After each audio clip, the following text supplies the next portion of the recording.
The fluorescent lights buzzed overhead, casting an unforgiving glare across the polished mahogany table. Across from her sat Marcus Coldwell, CEO of Coldwell Tech, a man whose name had become synonymous with innovation and power in Silicon Valley. His tailored navy suit was immaculate, his Rolex gleaming under the harsh light. But it wasn't Marcus who held her attention now, it was the woman seated beside him. Amelia Hart, his girlfriend for all of 6 months, leaned forward slightly, her designer blazer perfectly pressed, her lips curled into a practiced smile that didn't quite reach her eyes. Between them lay a single sheet of paper, a termination letter bearing her signature at the bottom. The words blurred as she stared at it, though she'd already memorized every line by heart: failure to comply with reasonable work directives. Reasonable? She clenched her fists beneath the table, nails digging into her palms. What they were asking, no demanding, was anything but reasonable. Lila, Marcus began, his voice smooth, almost apologetic, like he was breaking bad news to a child rather than firing someone who had given 7 years of her life to this company. We're not questioning your talent or dedication. You've been invaluable to Coldwell Tech. But sometimes, priorities shift. She wanted to laugh, or scream. Instead, she forced herself to meet his gaze, her jaw tightening. Priorities? Is that what we're calling nepotism these days? Amelia stiffened ever so slightly, but Marcus merely raised an eyebrow. Let's be clear here, Lila. This isn't about favoritism. It's about alignment. We need someone on our team who can adapt to changing circumstances. Someone willing to share their expertise without reservation. Without reservation. That phrase hit her like a punch to the gut. Because sharing her expertise wasn't the issue, it was whom she was expected to share it with. For weeks, she'd been asked to train Amelia, who had no prior experience in tech development, let alone product management. And while she understood the optics of having a partner involved in high-level decisions, there was a difference between consultation and outright sabotage. Training Amelia meant handing over years of hard-earned knowledge, not just how to code or manage projects, but how to navigate the intricate web of relationships, politics, and strategy that kept Coldwell Tech running smoothly. Handing that over felt less like mentoring and more like arming the enemy. You're asking me to set myself up for failure, Lila said finally, her voice steady despite the storm brewing inside her. If I teach her everything I know, then what happens when she takes my place? Or worse, when she makes mistakes because she doesn't understand the weight of the role you're pushing her into? Marcus exchanged a glance with Amelia, one of those silent conversations only people deeply entangled could have. When he turned back to her, his expression softened, though his tone remained firm. It's not about replacing you, Lila. It's about expanding opportunities, for everyone. Including you. Including me? The thought was laughable. Opportunities didn't come wrapped in ultimatums. If she refused, she'd be out of a job. If she complied, she'd lose control over everything she'd built. Either way, she lost. I'll need some time to think about it, she said, rising abruptly from her chair before she said something she couldn't take back. Her legs felt unsteady beneath her, but she forced herself to walk toward the door, each step heavier than the last. As she reached for the handle, Amelia's voice stopped her cold. You should consider this carefully, Lila. Not many people get second chances in this industry. Second chances. The irony stung. As if walking away from Coldwell Tech would leave her destitute, desperate for scraps. She turned slowly, meeting Amelia's cool gaze head-on. Maybe I don't want a second chance here. And with that, she walked out, leaving behind the boardroom, the company, and the career she'd poured her soul into. But as the elevator doors slid shut behind her, sealing her exit from Coldwell Tech, one thing became painfully clear: this wasn't the end. It was the beginning of something far bigger, and far more dangerous, than any of them realized. 2 weeks later, Lila found herself sitting in a cramped coffee shop downtown, staring at her laptop screen. Her inbox was flooded with rejection emails, each one more generic than the last. We regret to inform you. Unfortunately, we do not have any openings at this time. Thank you for your interest. It was maddening. How could she go from being one of the top product managers in her field to suddenly invisible? But buried among the rejections was one email that caught her eye. The subject line read, "An opportunity worth considering." Intrigued, she clicked it open. The message was brief, cryptic even. Dear Ms. Torres, if you're looking for a fresh start, we may have something that aligns with your unique skill set. Please call me at your earliest convenience. Sincerely, Victor Lang. No company name, no title, nothing to indicate who Victor Lang was or what he wanted. Just a phone number at the bottom of the email. Normally, she would have dismissed it as spam, but desperation has a way of making you reckless. After hesitating for a moment, she picked up her phone and dialed. The call connected after 2 rings. A deep, gravelly voice answered. Victor Lang speaking. This is Lila Torres, she said cautiously. I received your email. There was a pause on the other end, followed by a low chuckle. Ah, Ms. Torres. I've heard quite a bit about you. Your reputation precedes you. Her stomach tightened. What exactly have you heard? That you're brilliant, driven, and recently, unceremoniously ousted from Coldwell Tech. Am I wrong? She swallowed hard. News traveled fast in Silicon Valley, but this felt personal. Who are you, Mr. Lang? And why are you contacting me? I'm offering you a chance to rewrite the narrative, he replied smoothly. A chance to prove that Coldwell Tech made a mistake letting you go. Interested. Despite herself, curiosity got the better of her. Go on. He explained quickly, his words clipped and deliberate. He represented a group of investors looking to disrupt the tech industry, not through flashy startups or trendy apps, but by targeting established giants like Coldwell Tech. They needed someone with insider knowledge, someone who could identify weaknesses and exploit them. Someone like her. By the time he finished, Lila's mind was racing. This wasn't just a job offer, it was a declaration of war. Working with Victor meant taking everything she knew about Coldwell Tech, the strategies, the blind spots, the vulnerabilities, and using it against them. It meant stepping into the arena not as a victim, but as a competitor. So Victor concluded, are you in? She hesitated, weighing the risks. On one hand, this was reckless, borderline unethical. On the other, it was exactly what she needed, a chance to fight back, to reclaim what had been taken from her. To show Marcus and Amelia that firing her wasn't the endgame, it was the opening move. I'm in, she said firmly. Good, Victor replied, satisfaction evident in his tone. Welcome to the boardroom, Ms. Torres. The next few weeks passed in a blur of meetings, research, and late-night brainstorming sessions. Victor introduced her to the rest of the team, a motley crew of ex-industry insiders, data analysts, and creative strategists, all united by a shared disdain for corporate greed. Together, they began crafting a plan to challenge Coldwell Tech's dominance in the market. Their weapon? A groundbreaking AI platform designed to streamline operations for small businesses, undercutting Coldwell Tech's flagship enterprise solutions. As the project gained momentum, Lila found herself slipping into a rhythm she hadn't felt since before her firing. There was a thrill in building something from scratch, in knowing that every decision she made could tip the scales in their favor. Yet, for all the excitement, there was also fear. Fear of being discovered. Fear of failing. Fear of becoming the very thing she despised. Then came the day she received the invitation. It arrived via courier, sealed in a crisp white envelope embossed with the Coldwell Tech logo. Inside was a card printed in gold foil, "You're invited, annual shareholders meeting, October 20th. Her hands trembled as she read the words. Of course, they'd invite her. Publicly ousting her hadn't erased her contributions to the company. In fact, her departure had sparked rumors, speculation, and whispers of discontent among employees and shareholders alike. Attending the meeting wasn't just an opportunity to see Marcus and Amelia again, it was a chance to show them that she wasn't defeated. That she was stronger than ever. But attending also meant walking straight into the lion's den.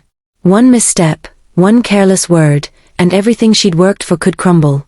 Still, she couldn't resist the pull. This was her moment to reclaim the power they'd tried to strip away. On the morning of the meeting, Lila stood in front of her mirror, adjusting the collar of her sleek black blazer.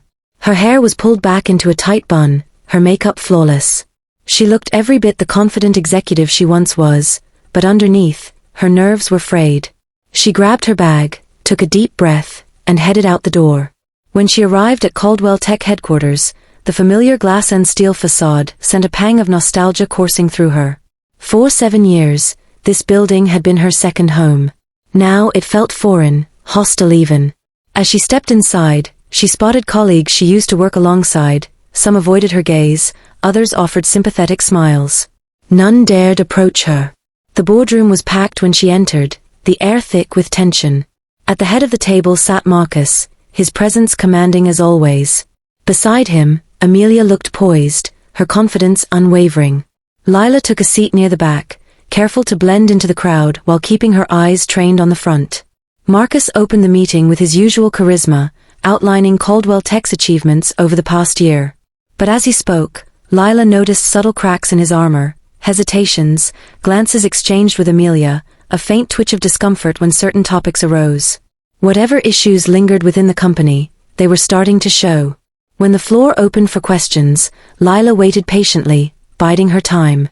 Finally, when the room fell quiet, she raised her hand. Every eye turned to her, some curious, others wary. Marcus froze mid-sentence, his expression unreadable.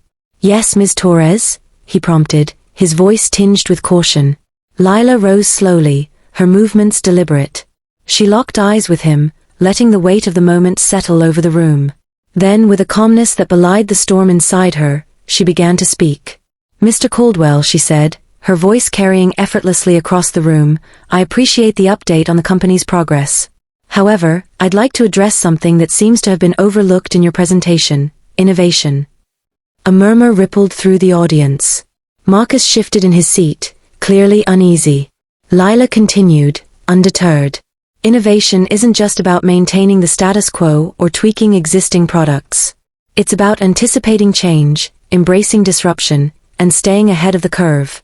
And based on recent developments, both internally and externally, I can't help but wonder if Caldwell Tech is truly prepared for what's coming next." She let the words hang in the air, watching as Marcus and Amelia exchanged another glance. This time, there was no mistaking the flicker of unease in their expressions. Around the table, shareholders leaned forward, intrigued. "What exactly are you suggesting, Ms. Torres?"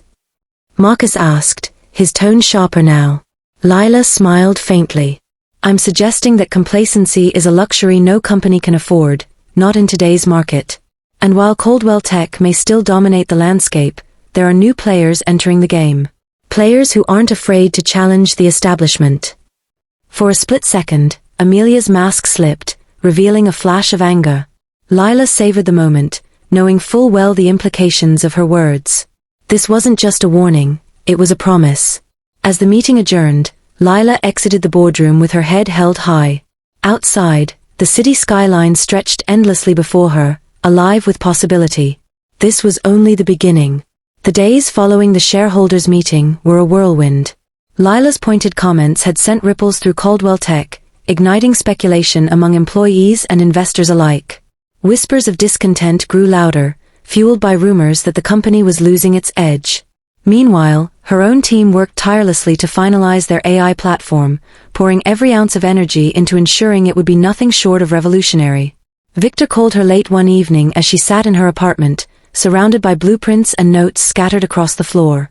His voice was urgent but calm. "They're on to us," he said without preamble. Lila froze, her pen hovering mid-air. "What do you mean?" "Caldwell Tech has caught wind of our project. Marcus is scrambling to shore up his defenses, hiring consultants, restructuring departments. He knows something's coming, even if he doesn't know what." She exhaled slowly, leaning back in her chair. This was both terrifying and exhilarating. If Marcus suspected trouble, it meant they were close, closer than she dared hope. But it also meant they had no room for error. Every decision from here on out would determine whether they succeeded or failed spectacularly. "We stick to the plan," she said firmly. "Launch day is in 2 weeks. We don't have time to second-guess ourselves." Victor hesitated before responding. "You're sure about this? Once we go live, there's no turning back." "I'm sure," she replied without hesitation. Then, after a pause, she added softly, "This isn't just about beating them anymore. It's about proving that innovation belongs to everyone, not just the people at the top." The launch day arrived faster than anyone expected. The team gathered in a sleek co-working space downtown, transformed into mission control for the occasion. Screens lined the walls, displaying real-time analytics, social media reactions, and server performance metrics. Everyone was wired with adrenaline, their eyes glued to their monitors as the clock ticked closer to midnight, the moment when the platform would officially go live. At exactly 12:01 a.m., the switch flipped. Within minutes, the response was overwhelming. Small businesses across the country began signing up in droves, drawn by the promise of affordable, intuitive tools designed specifically for their needs. Social media exploded with praise, influencers and entrepreneurs alike singing the platform's praises. By sunrise, it was clear, they had struck gold. But the real victory came later that afternoon, when Marcus issued a public statement addressing the sudden surge in competition. Standing before a throng of reporters, he looked visibly shaken, a stark contrast to the confident CEO she'd once known. "We've always prided ourselves on staying ahead of the curve," he said, his voice strained. "But today, we acknowledge that others are challenging us, and rightly so. Innovation is the lifeblood of this industry, and we will rise to meet it." As Lila watched the press conference from her laptop, a slow smile spread across her face. This wasn't just a win for her, it was a wake-up call for an entire industry. Coldwell Tech might recover eventually, but the damage had been done. The monopoly they'd enjoyed for years was crumbling, replaced by a new era of competition and creativity. That evening, the team celebrated at a rooftop bar overlooking the city. Laughter filled the air as glasses clinked and stories were shared. Victor raised his glass in a toast. "To Lila," he said, his voice warm with admiration. Without her vision, none of this would have been possible. The room erupted in cheers, and Lila felt a lump rise in her throat. She stood, nodding her thanks, but words escaped her. Instead, she simply smiled, a genuine, unguarded expression of gratitude and triumph. Weeks turned into months, and the platform continued to thrive. What started as a bold gamble became a cornerstone of the tech landscape, empowering small businesses and inspiring a wave of similar ventures. Lila found herself thrust into the spotlight, invited to speak at conferences and featured in magazines as a symbol of resilience and ingenuity. Yet, despite the accolades, she remained grounded, never forgetting the journey that brought her here. One crisp autumn morning, she returned to the coffee shop where she'd first received Victor's email. It felt surreal to sit in the same spot, sipping her usual latte while reflecting on how much had changed. As she scrolled through her phone, a notification popped up, an interview request from a major news outlet. They wanted to feature her story, highlighting her rise from being fired to becoming a trailblazer in her field. She chuckled softly, shaking her head. Life had a funny way of working itself out. Just then, the door chimed, and a familiar figure stepped inside. For a moment, Lila froze, unsure if she was imagining things. But there he was, Marcus Coldwell, looking older, wearier, yet somehow humbler. He spotted her immediately and approached cautiously, as though unsure of his welcome. "Lila," he said, stopping a few feet away. "Do you mind if I join you?" She hesitated, then gestured to the seat across from her. "Go ahead." He sat down, fidgeting with the strap of his briefcase before finally meeting her gaze. "I owe you an apology," he began, his voice heavy with regret. "What happened? Firing you like that, it was wrong. I let personal interests cloud my judgment, and I lost one of the best minds this company ever had." Lila studied him silently, searching for any hint of insincerity. When she found none, she nodded. "Apology accepted." Relief washed over his face, but he didn't stop there. "There's more," he admitted. "Amelia and we didn't work out. Turns out nepotism isn't good for business, or relationships." He managed a rueful smile. "Anyway, I just wanted to say, I'm proud of what you've accomplished. You forced all of us to rethink how we operate, and that's a good thing." For a moment, Lila considered saying something cutting, something to drive home just how far he'd fallen. But instead, she chose grace. "Thank you, Marcus. That means a lot."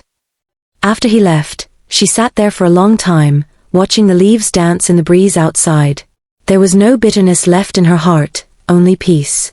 She had fought hard, not just for revenge, but for redemption, for herself and for everyone who had ever been underestimated. And now, as she looked toward the future, she knew one thing for certain: this was only the beginning.